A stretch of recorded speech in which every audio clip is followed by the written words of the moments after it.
உபகாரம் செய்யக்கூடியவர், அழகாக்கக்கூடியவர் என்பதாக இதனுடைய அர்த்தம்.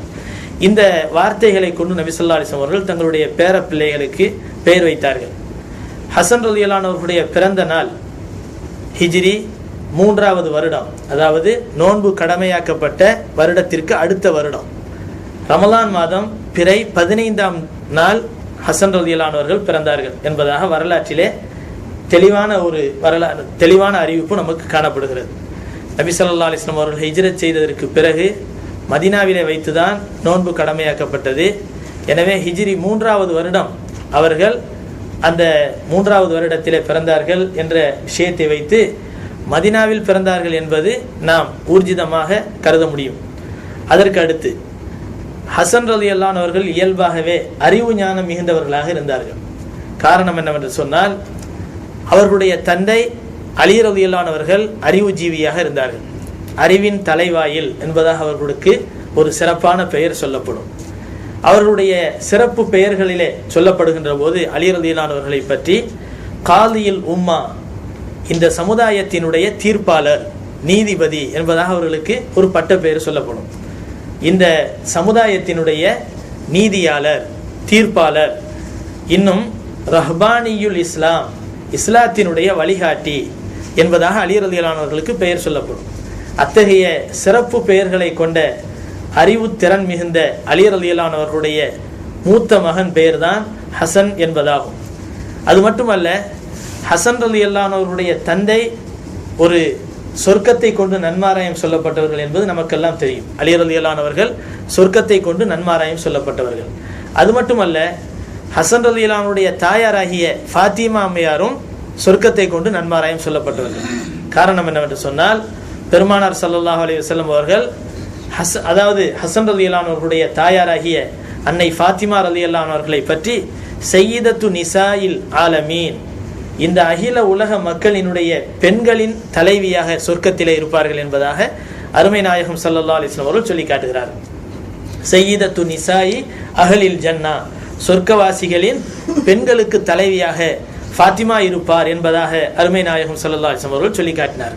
அது மட்டுமல்ல, ஒரு தடவை பெருமானார் ஸல்லல்லாஹு அலைஹி வஸல்லம் அவர்கள் பள்ளியிலே அமர்ந்திருக்கிற போது, அப்போது ரசூலுல்லாஹி ஸல்லல்லாஹு அலைஹி வஸல்லம் அவர்களிடத்திலே வந்து ஒரு மனிதர் வந்து சொன்னார், தங்களுடைய மகள் ஃபாத்திமா ரொம்ப உடல் நலம் சரியில்லாமல் இருக்கிறார்கள் என்று சொல்லுகிறார்கள்.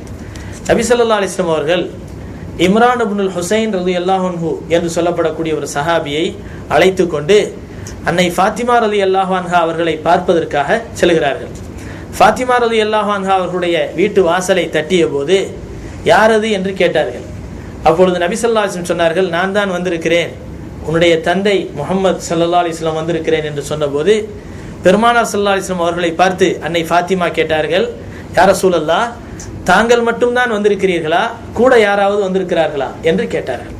அப்பொழுது பெருமானார் ஸல்லல்லாஹு அலைஹி வஸல்லம் சொன்னார்கள், என் கூட இம்ரான் இப்னுல் ஹுசைன் இருக்கிறார் என்று சொன்னபோது, யா ரசூலல்லாஹ், தாங்கள் மட்டும் இருந்தால் உள்ளே நுழையலாம், ஆனால் இன்னொருவர் வந்தால் அவர் உள்ளே நுழைவதற்கு உரிய ஒரு நிலையிலே நான் இல்லை என்பதாக அன்னை ஃபாத்திமா ரலியல்லாஹு அன்ஹா அவர்கள் சொன்னார்கள். அதாவது, என் தலையை மூடிக்கொள்வதற்கு உரிய ஆடை என்னிடத்திலே இல்லை, நான் என்னுடைய மேனியை நான் மூடியிருக்கிறேன், ஆனால் என் தலையை மூடுவதற்குரிய ஆடை என்னிடத்திலே இல்லை, எனவே அந்நிய மனிதர் உள்ளே நுழைய முடியாது என்று சொன்னார்கள்.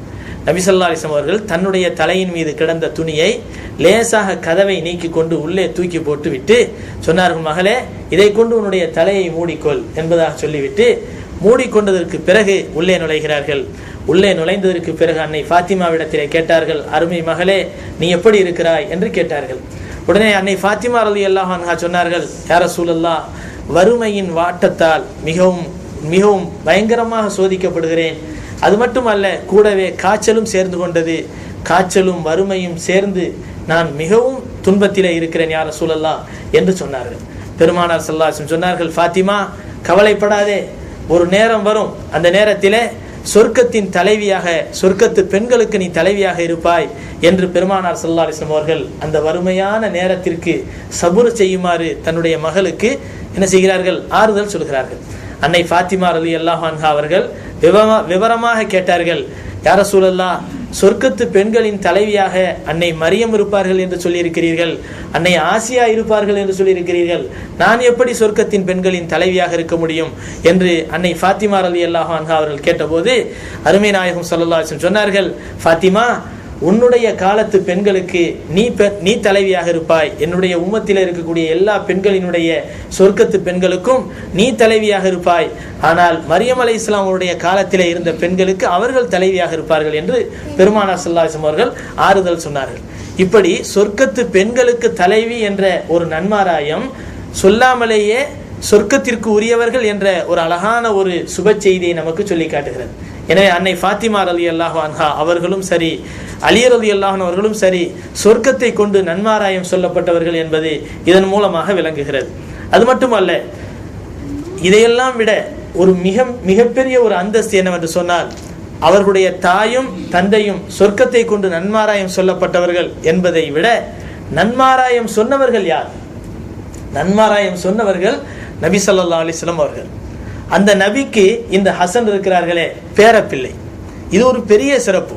ஹசன் ரலியல்லாஹு அவர்களுடைய பாட்டனார் பெயர் முஹம்மது ரசூலுல்லாஹ் ஸல்லல்லாஹு அலைஹி வஸல்லம்.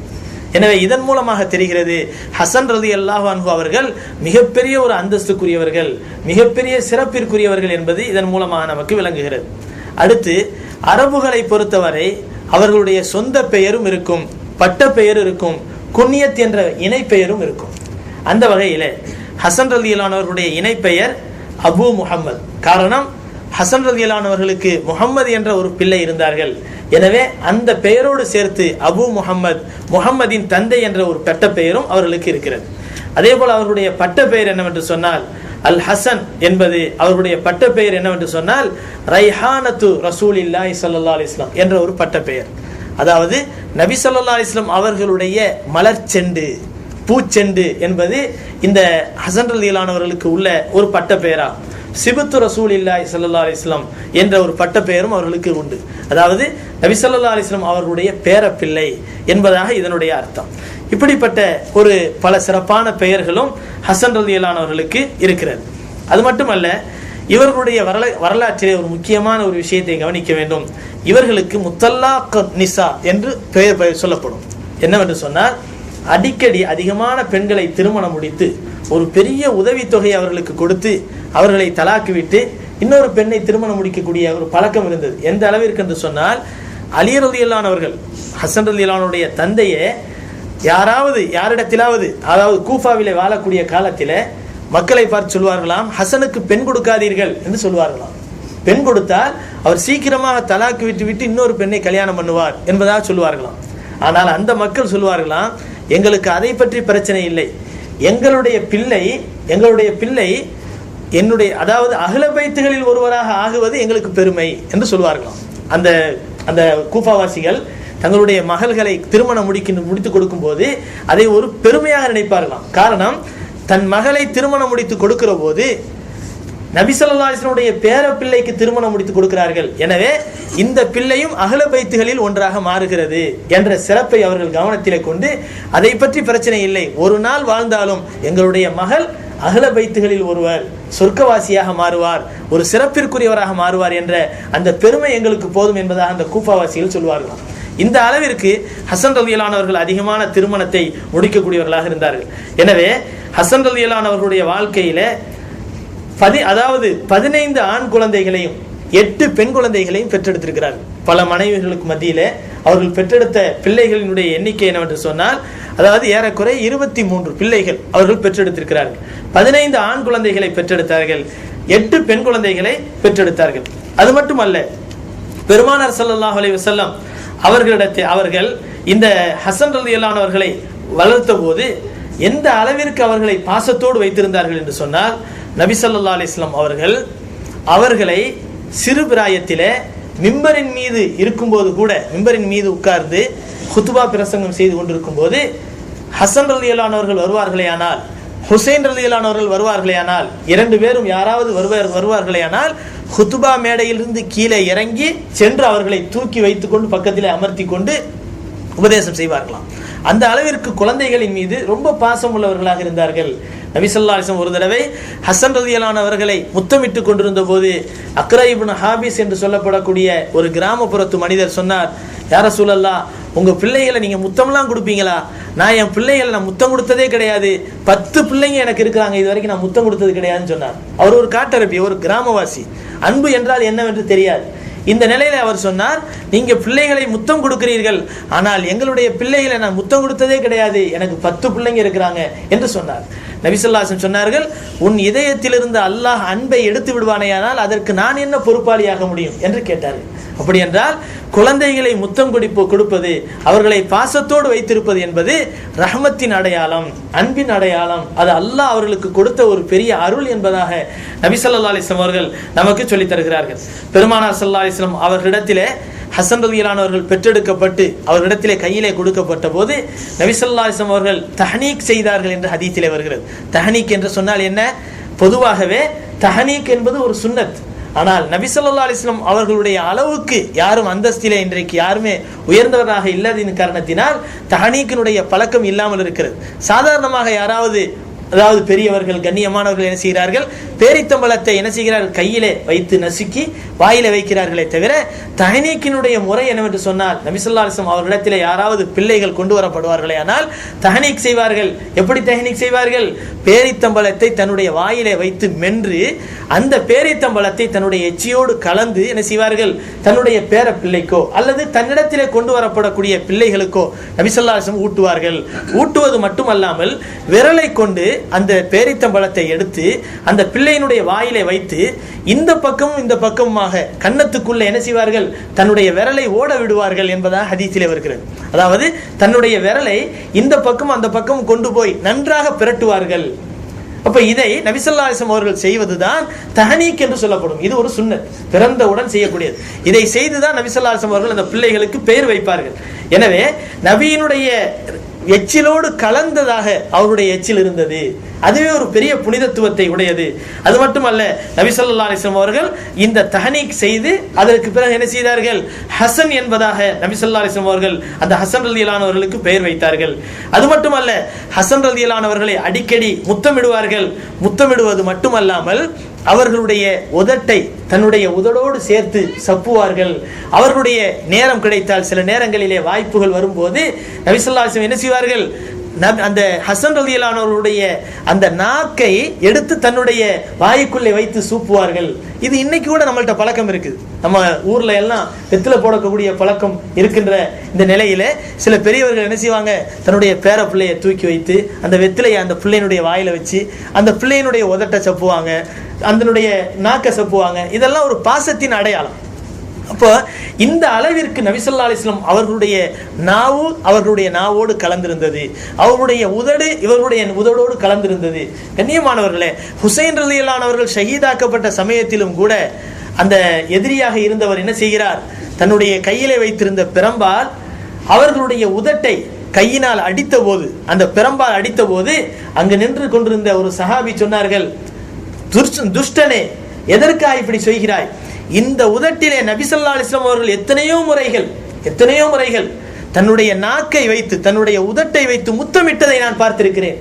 இந்த உதட்டையா நீ அடிக்கிறாய் என்று பயங்கரமான முறையிலே குரல் எழுப்பினார்கள் என்பதாக வரலாற்றினை நாம் படிக்கிறோம்.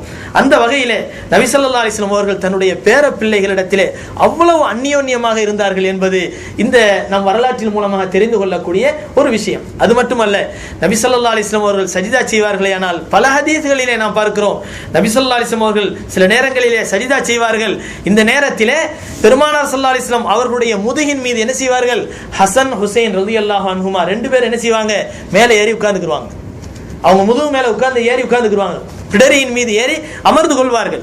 நபி ஸல்லல்லாஹு அலைஹி வஸல்லம் என்ன செய்வார்களாம், அந்த பிள்ளைகளை எந்த விதமான இடைஞ்சலும் பண்ணக்கூடாது, கீழே விழுந்துடக்கூடாது, அதட்டக்கூடாது என்பதற்காக வேண்டி சஜிதாவில் இருந்து மெதுவாக எழுந்திருப்பார்கள். இன்னும் சொல்ல போனால் சில நேரங்களிலே சஜிதாவிலே வெகு நேரம் கிடப்பார்கள். ஹசன் ஹுசைன் ரலியல்லாஹு அவர்கள் மேலே அமர்ந்திருப்பார்களே ஆனால் வெகு நேரம் கிடப்பார்கள், சஜிதாவிலே வெகு நேரம் கிடப்பார்கள் என்பதை நாம் வரலாற்றிலே பார்க்கிறோம். எனவே பெருமானார் ஸல்லல்லாஹு அலைஹி வஸல்லம் அவர்கள் தங்களுடைய பேர பிள்ளைகள் விஷயத்திலே அவ்வளவு முக்கியமானவர்களாக, பாசமுடையவர்களாக இருந்தார்கள் என்பதை நாம் வரலாற்றிலே பார்க்கிறோம். அது மட்டுமல்ல, ரசூலுல்லாஹி ஸல்லல்லாஹு அலைஹி வஸல்லம் அவர்கள் தங்களுடைய பேர பிள்ளைகளை அவ்வளவு விரும்பினார்கள்.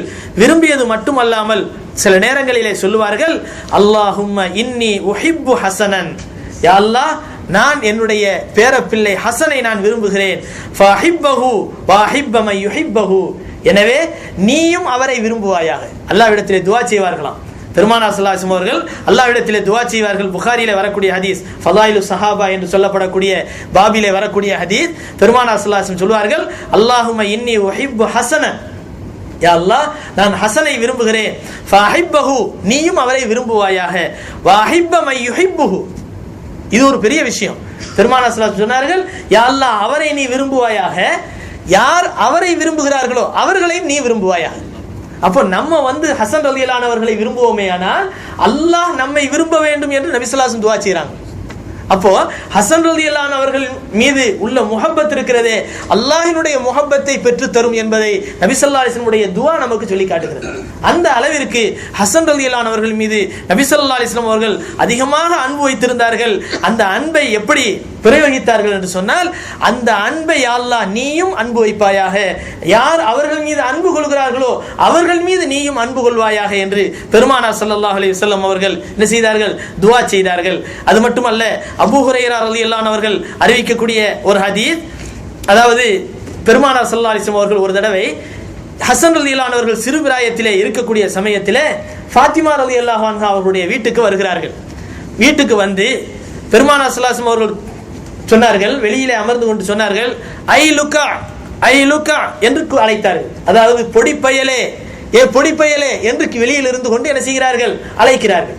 அழைத்தவுடன் கொஞ்ச நேரத்துக்கு அபூ ஹுரைரா ரலியல்லாஹு அன்ஹு கூட இருக்கிறாங்க. அவங்க சொல்றாங்க, நான் கொஞ்ச நேரம் உட்கார்ந்து இருந்தேன், நபி ஸல்லல்லாஹு அலைஹி வஸல்லம் கூப்பிட்டுக்கிட்டே இருந்தாங்க, ஆனா உள்ளே இருந்து பதிலும் வரல, ஆனா அதே சமயத்தில் ஆளும் வரல. இந்த நேரத்தில் நாங்க பெருமானார் ஸல்லல்லாஹு அலைஹி வஸல்லம் கூப்பிட்டு பார்த்துட்டு வெளி திண்ணையிலே அமர்ந்து கொள்கிறார்கள். அமர்ந்ததற்கு பிறகு சிறிது நேரத்திற்கு பிறகு ஹசன் ரலியல்லாஹு அன்ஹு அவர்களுக்கு நல்ல ஆடையெல்லாம் உடுத்தி ஃபாத்திமா ரலியல்லாஹு அன்ஹா அனுப்பி வைக்கிறாங்க. வெளியில வந்ததுக்கு பின்னால ரசூலுல்லாஹி ஸல்லல்லாஹு அலைஹி வஸல்லம் அவர்கள் என்ன செய்றாங்க? இந்த ஹசன் ரலியல்லாஹு அன்ஹு அவர்களை தூக்கி வாரி அணைத்து கொண்டு அந்த நேரத்தில் நபி ஸல்லல்லாஹு அலைஹி வஸல்லம் சொன்னார்கள், ஹசனை பார்த்து சொன்னார்கள், இன்னி உஹிப்புஹு, நான் இவரை விரும்புகிறேன். வஹிப்பு மன் யுஹிப்புஹு, இவரை யார் விரும்புகிறார்களோ அவர்களையும் நான் விரும்புகிறேன். நபி ஸல்லல்லாஹு அலைஹி வஸல்லம் இதை ஒரு தடவை சொல்லல, 3 தடவை சொல்றாங்க. அல்லாஹ் இன்னி உஹிப்புஹு வ உஹிப்பு மன் யுஹிப்புஹு, யார் இவரை விரும்புகிறார்களோ அவர்களையும் நான் விரும்புகிறேன். ஹசனை நான் விரும்புகிறேன், அவரை யார் விரும்புகிறார்களோ அவர்களையும் நான் விரும்புகிறேன் என்பதாக அருமை நாயகம் ஸல்லல்லாஹு அலைஹி வஸல்லம் அவர்கள் சொல்லி காட்டுகிறார்கள். இதை அபூ ஹுரைரா ரலியல்லாஹு அன்ஹு அவர்கள் அறிவிக்கிறார்கள். இது முஸ்னத் அஹ்மத், முஸ்லிம் போன்ற ஹதீஸ் கிதாபுகளிலே பதிவு செய்யப்பட்டிருக்கின்றன. அது மட்டுமல்ல, அபூ ஹுரைரா ரலியல்லாஹு அன்ஹு அவர்கள் அறிவிக்கிறார்கள், இன்னொரு ஹதீஸிலே சொல்கிறார்கள், ஒரு தடவை, அதாவது நபி ஸல்லல்லாஹு அலைஹி வஸல்லம் அவர்களுடைய அற்புத தன்மைகள்ல, நபிமார்களின் மூலமாக அற்புதம் காட்டப்பட்டால் அதற்கு மோஜிசா என்று சொல்லப்படும்.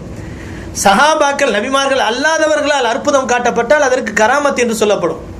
அந்த வகையில் நாம் பெருமானார் ஸல்லல்லாஹு அலைஹி வஸல்லம் உடைய பரக்கத்தால் பலவிதமான அற்புதங்களை நாம் பார்த்திருக்கிறோம், பலவிதமான செய்திகளை நாம் பார்த்திருக்கிறோம். அந்த வகையிலே ஒரு தடவை நபி ஸல்லல்லாஹு அலைஹி வஸல்லம் அவர்கள் 2 சஹாபாக்கள் என்ன செய்யறாங்க? நபி இடத்துல ரொம்ப நேரமா பேசிக்கிட்டு இருக்கிறாங்க.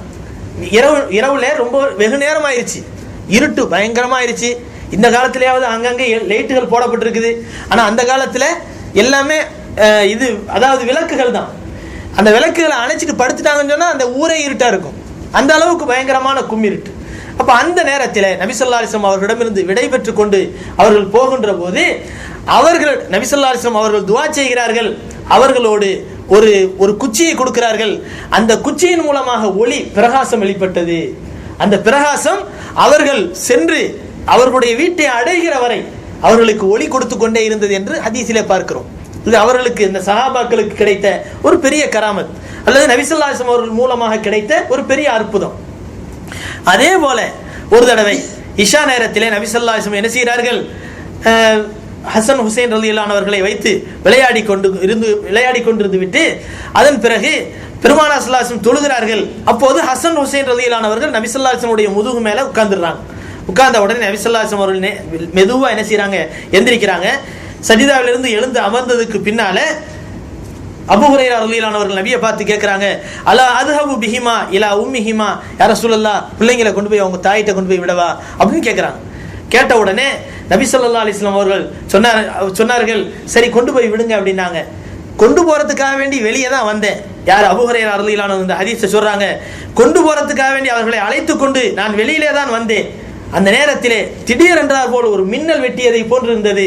அந்த ஒளி, அந்த பிரகாசம் அப்படியே இருந்தது. மின்னல் வெட்டி டக்குன்னு மறைஞ்சிரும். ஆனால் மின்னல் வெட்டுகின்ற நேரத்திலே ஏற்படக்கூடிய அந்த ஒளி அவ்வளவு ஒளியாக இருக்கும். ஆனால் ஒரு நிமிஷத்துல, ஒரு நொடி பொழுதுல என்ன செஞ்சிரும்? மறைஞ்சிரும். ஆனால் அந்த ஒளி அப்படியே இருந்தா எப்படி இருக்கும்? ஏதோ லைட் போட்ட மாதிரி இருக்கும், ஒரு பெரிய மெர்க்குரி லைட் போட்ட மாதிரி இருக்கும். அந்த மாதிரி அந்த வெளிச்சம் அப்படியே இருந்தது.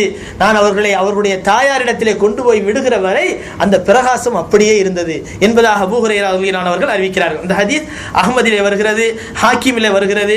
இந்த மாதிரியான ஹதீஸ் கிதாபுகளிலே பதிவு செய்யப்பட்டிருக்கின்றன. ஆக நபி ஸல்லல்லாஹு அலைஹி வஸல்லம் அவர்களோடு ஒன்றிணைந்து இருந்த அந்த ஹசன் ஹுசைன் ரலியல்லாஹுடைய வாழ்க்கை வரலாற்றிலே எப்படி நபியினுடைய வாழ்க்கை வரலாறு மிக அற்புதமுடையதாக இருந்ததோ, அதே போல இவர்களுடைய வாழ்க்கையும் மிக சிறப்பான அற்புதத்தை உடையதாக அமைந்திருந்தது என்பதை நாம் பார்க்கிறோம்.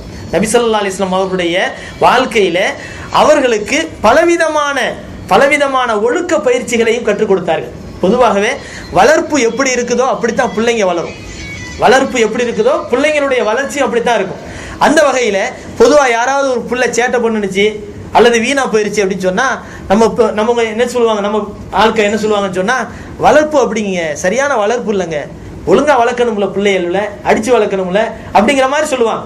அது மாதிரி வளர்ப்பு தர்பியத்துங்கிறது யாரின் மூலமா கொடுக்கப்பட்டுச்சோ அதே போலதான் அவருடைய பேச்சு வழக்கம், அவருடைய நடைமுறை, அவருடைய பழக்க வழக்கம் எல்லாமே அதே மாதிரிதான் ஆகும். இப்ப நல்ல குடும்பத்து பிள்ளைங்க யாரு, மோசமான குடும்பத்து பிள்ளைங்க யாருங்கிறத நல்லா தெரிஞ்சுக்கிற முடியும். சில நேரங்கள்ல அது தப்பி தவறி மாறி போறதும் உண்டு, அது வேற விஷயம். ஆனால் அதிகம் எப்படி வளர்க்கப்படுதோ அப்படித்தான் பிள்ளைங்க வருவாங்க. அதே மாதிரி நபி ஸல்லல்லாஹு அலைஹி வஸல்லம் உடைய நேரடி கண்காணிப்புல அவர்கள் வளர்க்கப்பட்டதின் காரணத்தினால் அவர்களிடத்திலே நல்ல ஒரு பணிவு இருந்தது, நல்ல ஒரு அழகான பயிற்சி இருந்தது, நல்ல ஒரு பண்பு இருந்தது.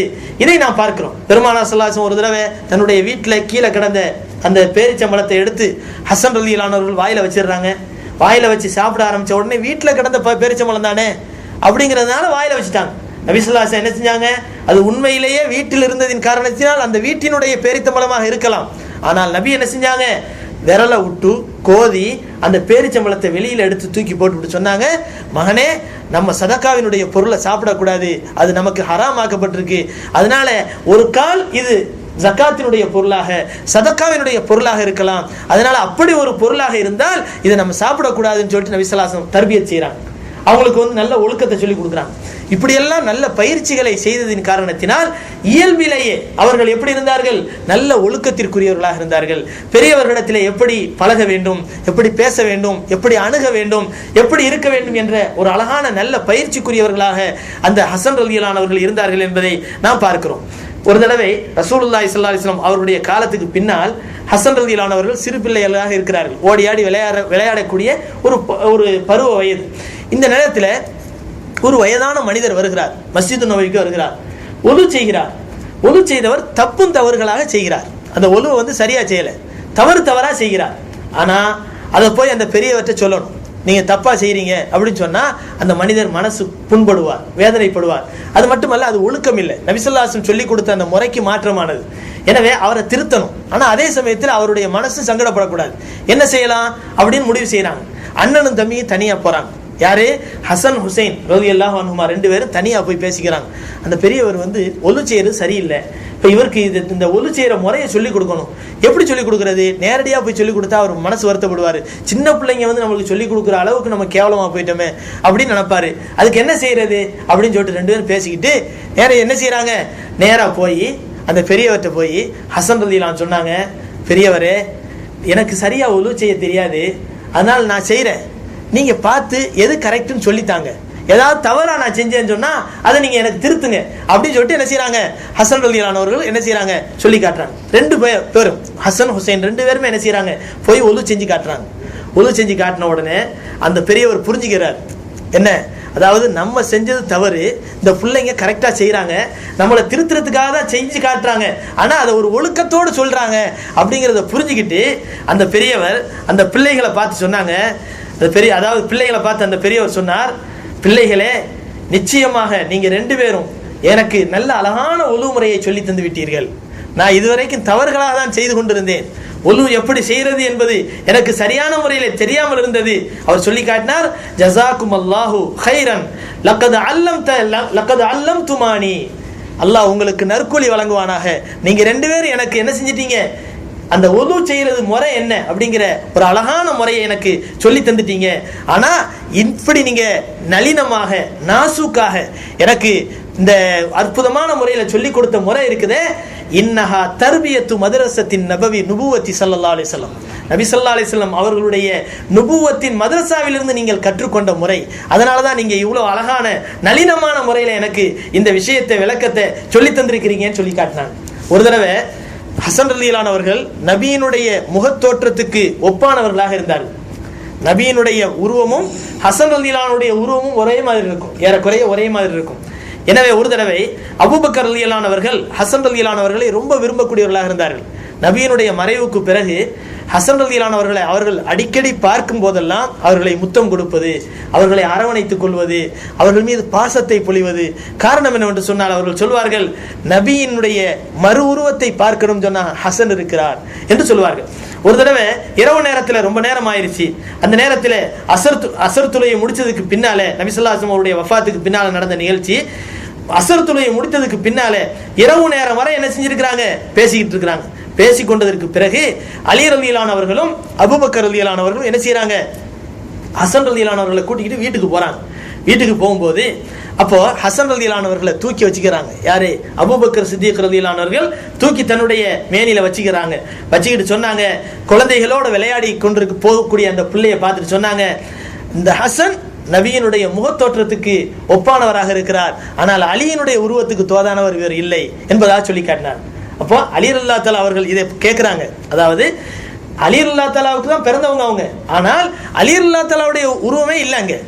நபி ஸல்லல்லாஹு அலைஹி வஸல்லம் அவர்களுடைய பேரப்பிள்ளையாக இருந்ததின் காரணத்தினால் முழுக்க முழுக்க அவருடைய உருவத் தோற்றம் முழுவதும் ஹசன் ரலியல்லாஹு தஆலாவுடைய உருவம் எப்படி இருந்தது என்றால் ரசூலுல்லாஹி ஸல்லல்லாஹு அலைஹி வஸல்லம் உருவத்துக்கு தோதுவாக இருந்தது என்று சொன்னவுடன் இதை கேட்டுட்டு அலி ரலியல்லாஹு அவர்களும் சொன்னார்கள், நிச்சயமாக நீங்க சொல்றது உண்மைதான், ஹசனுடைய உருவமும் நபி ஸல்லல்லாஹு அலைஹி வஸல்லம் உருவமும் ஒன்றாகவே இருக்கிறது என்பதாக சொல்லி காட்டினார். இதே போல ஹலீஃபாக்கள் எல்லாருமே ஹசன் ரலியல்லாஹு அவர்கள் மீது ரொம்ப அன்பு வைத்தவர்களாக இருந்தார்கள்.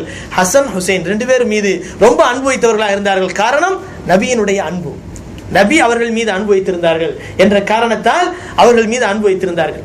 ஒரு தடவை உமர் ரலியல்லாஹுடைய ஆட்சி காலத்தில் பத்ர் சஹாபாக்களுக்கெல்லாம் உமர் ரலியல்லாஹுடைய அரசாங்கத்தில் என்ன செய்வாங்களாம், 5000 பொற்காசு, 5000 வெள்ளிக்காசு என்ன செய்வாங்களாம், ஒவ்வொரு மாசமும் நிதியிலிருந்து என்ன செய்வாங்களாம், தொகையை கொடுப்பாங்களாம், உதவி தொகைகளை கொடுத்துக்கிட்டு இருப்பாங்களாம் பத்ர் சஹாபாக்கள். பத்ரில் யாரெல்லாம் கலந்துக்கிட்டாங்களோ அந்த சஹாபாக்கள் அந்த நாளையில ஹயாத்தாக இருக்கின்ற போது அவர்களுடைய நிதியிலிருந்து என்ன செய்வாங்களாம், அவங்களுடைய அரசாங்கத்தில் 5000 வெள்ளிக்காசுகளை கொடுப்பாங்களாம். இப்படி கொடுக்கும்போது அந்த லிஸ்ட்ல ஹசன் ரலியல்லாஹு அவர்களுக்கும் சேர்த்து என்ன செய்வாங்களாம், ஹசன் ஹுசைன் 2 பேருக்குமே 5000 வெள்ளியை கொடுப்பாங்களாம். 5000 வெள்ளியை கொடுக்கும்போது அவர்களுடைய மகன் உமர் ரலியல்லாஹுடைய மகன் வந்து என்ன செய்வாங்களாம், நீங்க மட்டும் அவங்களுக்கு மட்டும் இந்த மாதிரி கொடுக்குறீங்களே, அவங்க என்ன பத்ரில் கலந்துக்கிட்டவங்களா, எங்களுக்கு ஏன் கொடுக்கறது இல்லை, எங்களுக்கு 5000 வெள்ளியை கொடுங்க அப்படின்னு சொல்லிட்டு கேட்டாங்க. அப்போ உமர் ரலியல்லாஹு கேட்டாங்களாம், மகனே, அவங்களுக்கு நான் கொடுக்குறேன்னு சொன்னா அவங்களுடைய தாயும் தந்தையும் அவ்வளவு சிறப்பானவங்க, அவங்களுடைய பாட்டனார் அவ்வளவு சிறப்பானவங்க, ஆனா நீ அப்படி ஒரு சிறப்பான தாய் தகப்பனை கூட்டிட்டு வா, அப்போ உனக்கு நான் 5000 வெள்ளி தர்றேன்.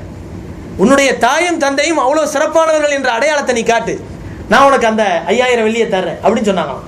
அப்போ நபி ஸல்லல்லாஹு அலைஹி வஸல்லம் அவர்கள் அலி ரலியல்லாஹு அவர்களுக்கு அந்தஸ்தை கொடுத்தாங்க, ஃபாத்திமா ரலியல்லாஹு அவர்களுக்கு ஒரு அந்தஸ்தை கொடுத்தாங்க. இந்த அந்தஸ்தின் காரணத்தினால் நபி ஸல்லல்லாஹு அலைஹி வஸல்லம் காலத்துக்கு பின்னாலும் சஹாபாக்கள் என்ன செஞ்சாங்க, ஹசன் ஹுசைன் ரலியல்லாஹு அவர்களுக்கு அவருடைய பெற்றோர்களுடைய அந்தஸ்தை கவனத்திலே கொண்டு அவர்களுக்கு உரிய சிறப்பை கொடுத்தார்கள் என்பதை நாம் வரலாற்று பார்க்கிறோம். அதே போல அலி ரலியல்லாஹு அவர்கள் என்ன செய்வாங்க, ஹசன் ரலியல்லாஹு அவர்கள் பேச்சு திறமை மிகுந்தவர்கள், ரொம்ப அழகா பேசுவாங்களாம். பிரசங்கம் பண்ணாங்கன்னு சொன்னா கொஞ்ச நேரத்தில் மனிதர்களுடைய மனசெல்லாம் மாறி போயிருமா, அவ்வளவு அழகான முறையில என்ன செய்வாங்களாம், உருக்கமான முறையில நல்லா பேசுவாங்களாம். இப்போ ஆயிஷா ரலியல்லாஹு அன்ஹா என்ன செய்கிறாங்க, உஸ்மான் ரலியல்லாஹுடைய ஷஹாதத்துக்கு பின்னால ஆயிஷா ரலியல்லாஹு அன்ஹா அவர்கள் என்ன செய்கிறாங்க, தன்னுடைய ஹஜ்ஜி பயணத்தை முடிச்சுக்கிட்டு மதீனாவுக்கு வந்துகிட்டு இருக்கிறாங்க. இடைவெளியில் கேள்விப்படுறாங்க உஸ்மான் ரலியல்லாஹு அன்ஹு ஷஹீதாக்கப்பட்டாங்க, அலி ரலியல்லாஹு அவர்களுக்கு ஹிலாஃபத்து கிடைச்சிருச்சு அப்படின்னு கேள்விப்படுறாங்க. உடனே சில சஹாபாக்களினுடைய மஷ்வராவின் அடிப்படையில் ஆயிஷா ரலியல்லாஹு அன்ஹா என்ன செய்கிறாங்க, பஸ்ராவுக்கு திருப்பி போகணும். அதாவது இன்றைய சிரியா, அதாவது பஸ்ரா, இந்த ஈராக் நகரத்தில் இருக்கக்கூடிய பஸ்ரா, அந்த பஸ்ராவுக்கு நான் போகிறேன். ஒரு பெரிய பட்டாளத்தை திரட்டிக்கிட்டு போய் அங்கே இருக்கக்கூடிய கவர்னர்கிட்ட போராடி அந்த ஆட்சியை பிடிக்க போகிறேன். அதன் மூலமாக உஸ்மானை யார் கொலை செய்தார்களோ அவர்களுடைய அந்த கொலைக்கு பழி வாங்குவதற்காக வேண்டி போராட போகிறேன்னு சொல்லிட்டு ஆயிஷா நாயி ஒரு பெரிய படையை திரட்டிக்கிட்டு என்ன செய்கிறாங்க, பஸ்ராவுக்கு போயிடுறாங்க.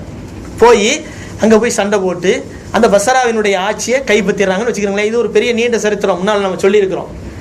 இந்த நேரத்தில் அலி ரலியல்லாஹு அவர்கள் இதை கேள்விப்பட்டு அரபு நாடு முழுவதும் தன்னுடைய கைவசத்தில் இருக்கும்போது பஸ்ரா மட்டும் ஆயிஷா நாயினுடைய கையில் போச்சே அப்படிங்கிற எண்ணத்தில் அதை கைப்பற்றணுங்கிறதுக்காக வேண்டி கூஃபாவை நோக்கி பெரிய படையை திரட்டிக்கிட்டு போகிறாங்க. போய் கூஃபா வாசியில் ஒன்று திரட்டுறாங்க, ஜாமியா மஸ்ஜிதில் ஒன்று திரட்டி அந்த மக்களுக்கு